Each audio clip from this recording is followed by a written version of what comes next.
कल्लात ईद कुर्बा करीब आते ही शहरियों ने बकरा मंडी का रुख कर लिया। एक तरफ महंगाई की वजह से जानवरों की कीमतें आसमान को छू रही हैं, तो दूसरी तरफ जिलाबंदी न होने की वजह से माल मवेशी दूसरे अजला की तरफ सप्लाई किया जा रहा है।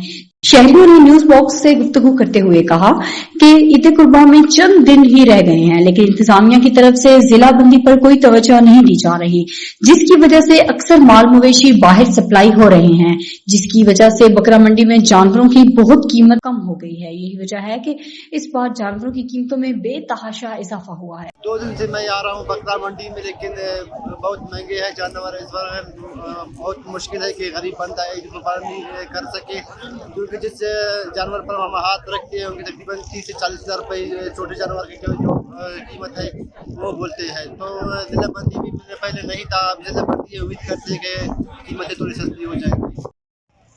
जी, आप लोगों ने देखी शहरियों की रुझान और उन्होंने कहा कि भी महंगाई अपने उरूज पर आए। उन्होंने हुकूमत बलूचिस्तान, सूबाई हुकूमत बलूचिस्तान और इंतजामिया डिस्ट्रिक्ट इंतजामिया से यही मुतालबा किया है कि ज़िला बंदी किया जाए और महंगाई को कंट्रोल किया जाए।